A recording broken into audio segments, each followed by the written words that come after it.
Dear students, पिछली class में हमने रीड किया था प्रभाज्य आसवन के बारे में और आसवन के बारे में, आसवन और प्रभाज्य आसवन विधि के बारे में स्टडी की थी ना भाई। प्रभाज्य आसवन क्या है और सिर्फ आसवन विधि क्या है, दोनों के बारे में हमने जानने की कोशिश की थी। भाई प्रभाज्य आसवन में उन पदार्थों को ही पृथक किया जा सकता है जिनके क्वथनांक में 25 केल्विन से कम का अंतर हो। जिनके क्वथनांक में कितने केल्विन से कम का अंतर हो? 25 केल्विन से कम का अंतर हो। उन पदार्थों को प्रभाज्य आसवन विधि के द्वारा हम पृथक करते हैं। जैसे पेट्रोलियम से विभिन्न पदार्थों का पृथक्करण, ठीक है। पेट्रोलियम जो तेल, हम जिसको खनिज तेल भी कहते हैं, जमीन को खोद करके चट्टानों को तोड़ करके बाहर निकालते हैं, उसका एक नाम है पेट्रोलियम। उसमें डीजल, पेट्रोल, केरोसिन, डामर, नेफ्था सभी क्या करते हैं भाई? धुले हुए रहते हैं, ठीक है। उनका पृथक्करण अपने को तो अलग अलग मिलते हैं ना, डीजल अलग मिलता है, पेट्रोल अलग मिलता है, केरोसिन अलग मिलता है, अलग अलग मिलते हैं ना। लेकिन वो जब हमारे को एक जगह प्रकृति से प्राप्त होता है, खनिज जमीन से खोद करके हम जब निकालते हैं, तो सारी जगह सारी चीजें एक जगह मिली हुई रहती हैं। अब इन पदार्थों का क्वथनांक क्या है? 25 केल्विन से कम है। इन पदार्थों का क्वथनांक क्या है? 25 केल्विन से कम है। इसलिए इनको हम किस विधि के द्वारा पृथक करते हैं? प्रभाज्य आसवन विधि के द्वारा। कौन सी विधि के द्वारा? ठीक है, कौन सी विधि के द्वारा? इसी प्रकार वायु में भी विभिन्न प्रकार की गैसें मिली हुई, जो वायु है ना, जिससे हम प्राण वायु कहते हैं, जिसमें हम श्वास लेते हैं, उसमें भी कई प्रकार की गैसें मिली हुई हैं। कौन कौन सी गैसें मिली हुई हैं? देखिए इधर ऑक्सीजन। ऑक्सीजन कितना परसेंट है वायुमंडल में? ऑक्सीजन की मात्रा कोई भी पूछ लेगा, सिंपल सा प्रश्न है। कितनी मात्रा होती है ऑक्सीजन की? तो लगभग 21%। और एग्जैक्ट अगर आपको लिखना हो तो क्या? 20.9%। वायुमंडल में ऑक्सीजन कितने प्रतिशत मात्रा में उपस्थित है? क्या बताएंगे? 20.9%। आर्गन 0.9%। आर्गन ठीक है 0.9। और नाइट्रोजन कितना है? 78.1%। नाइट्रोजन कितना है? बोल नहीं सकते यार? 78.1। और कार्बन डाइऑक्साइड जो है 0.03% है। कितना है? 0.03%। याद रह जाएंगे पहली बात कि अपने वायु में क्या मिला हुआ है? क्या सिर्फ ऑक्सीजन है क्या? नहीं। कौन कौन से हैं?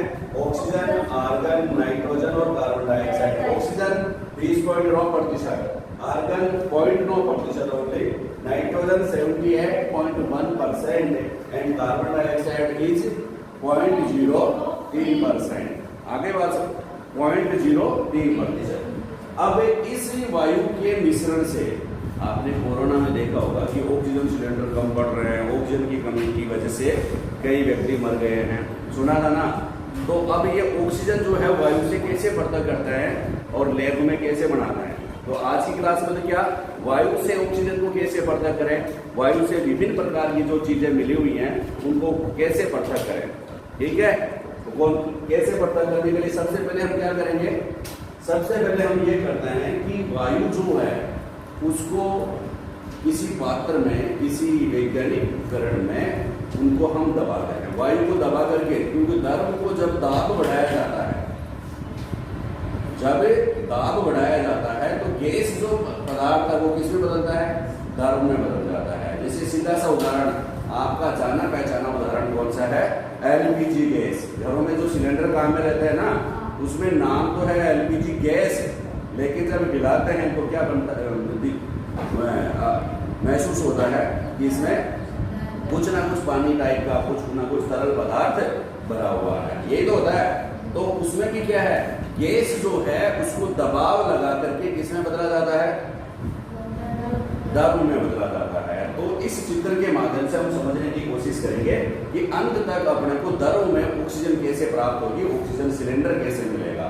देखिए ये जो पात्र मैंने बना रखा है एक सुंदर सा, इसमें क्या करेंगे, इसके प्रेशर है, वायु लाएंगे इसमें, इधर है, वायु को छान करके, हवा को छानेंगे और छान करके, ये सनक पत्थर है, इसमें छाने कूलर के लगे होते हैं ना जैसे जालियां, वैसे ही सनक पत्थर में जालियां लगे होते हैं, इससे हवा चलेगी, अशुद्धियां बाहर रह जाएंगी। छन करके इसको हम किसमें ले आते हैं, इसे दबाव पात्र में ले आते हैं और इसमें वायु को दोनों तरफ से प्रेशर किया जाता है। ये देखो ये दोनों तरफ ये है ना, एक कान की तरफ इधर से दबाया जाता है वायु को, ये वायु है अंदर। इसमें खूब सारी गैसें मिली हुई है, कौन कौन सी, oxygen, argon, nitrogen, carbon dioxide, ये मिली हुई ना। अब जब भी हम किसी चीज को दबाते हैं, जब भी हम किसी चीज को दबाते हैं तो उसके टेम्परेचर में क्या होती है, वृद्धि होती है।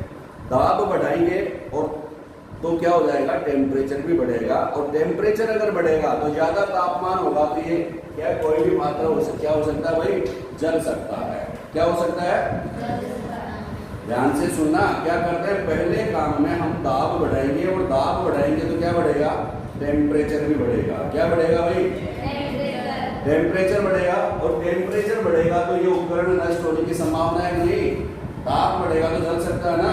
तो जलने से बचाने के लिए हम इसको क्या करेंगे, ताप घटाएंगे वापस।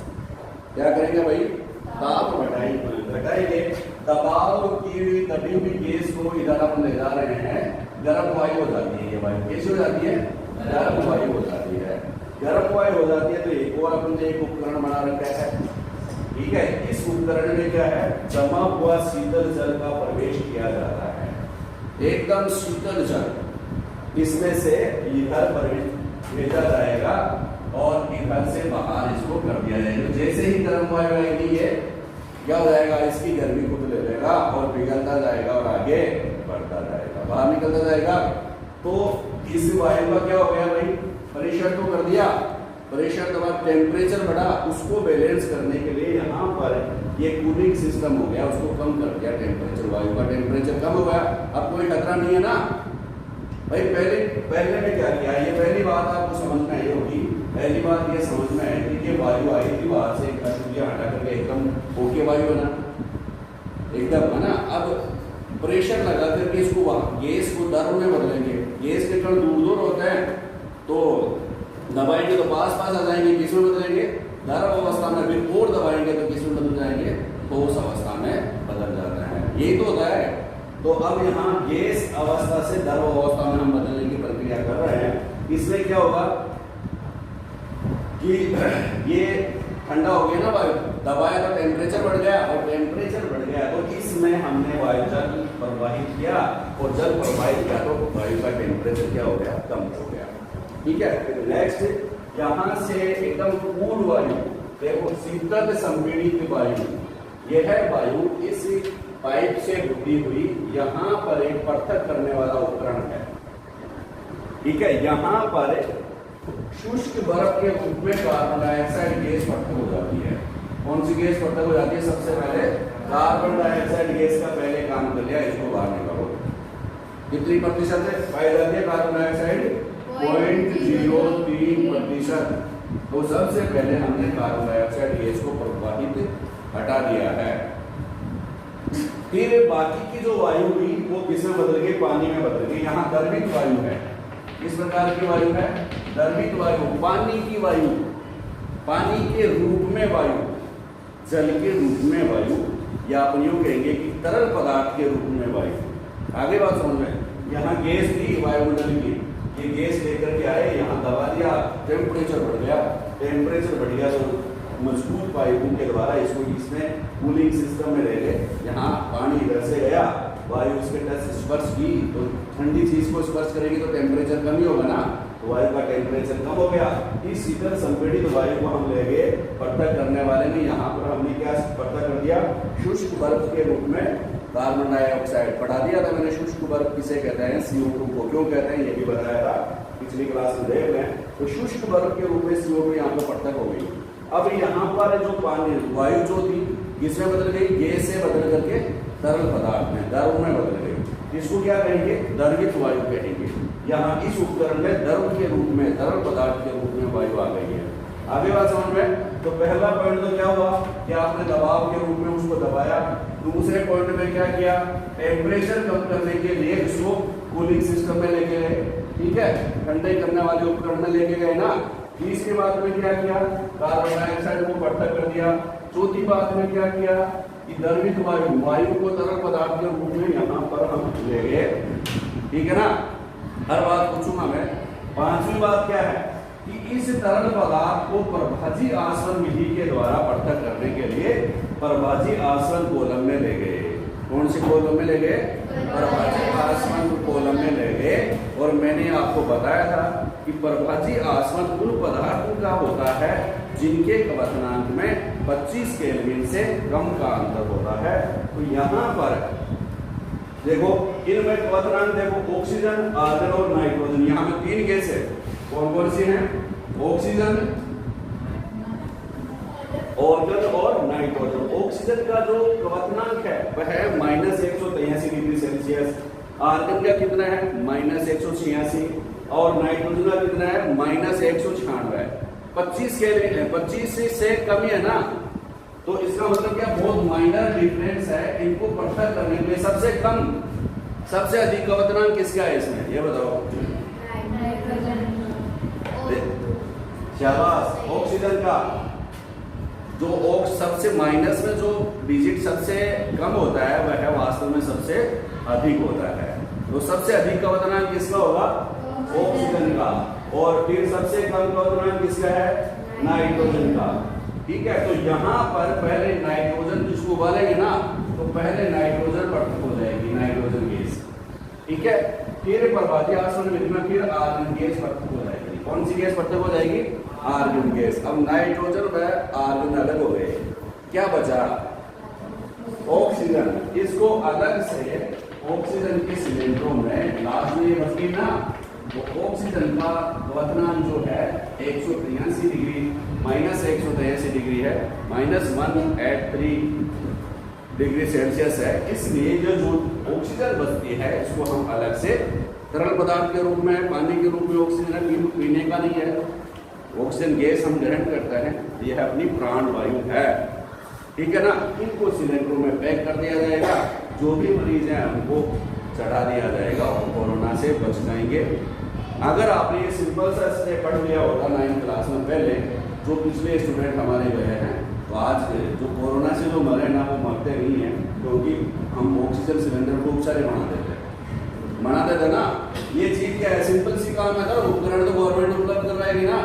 ये वो प्लांट लगाना है कि ऑक्सीजन प्लांट जो है उसकी रूपरेखा क्या है, कैसे लगाते हैं और उससे ऑक्सीजन कैसे प्राप्त करते हैं। 3 स्टेप वापस से रिवाइज कर रहा हूँ। पहले में जो भी वायुमंडल की ऑक्सीजन है उसको छान करके हम इसमें ले आते हैं, दबाव उपकरण में ले आते हैं, ठीक है, जिसमें वायु को दबाया जाएगा। पहले दबाया जाएगा और जब हम वायु को दबाएंगे तो क्या होगा, टेम्परेचर बढ़ेगा, तो गर्म वायु हो जाएगी। गर्म वायु को फिर ठंडा करने वाले उपकरण में ले जाएंगे।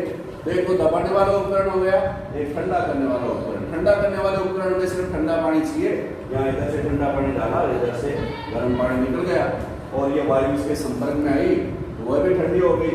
फिर इसको पृथक, कार्बन डाइऑक्साइड पृथक की, उससे पृथक करने के बाद क्या हुआ, पानी बन गया गैस का तरल में बदल गई ना। फिर इसको कौन सा उपकरण में ले गए, प्रभाजी आसवन विधि द्वारा इसको पृथक करने लगे। तो पहले कौन सी गैस पृथक हो गई, नाइट्रोजन, फिर ऑक्सीजन, और लास्ट में कौन सी गैस बच गई, आर्गन नहीं, फिर लास्ट में कौन सी गैस बच गई, ऑक्सीजन। ऑक्सीजन का कितना होता है क्वथनांक,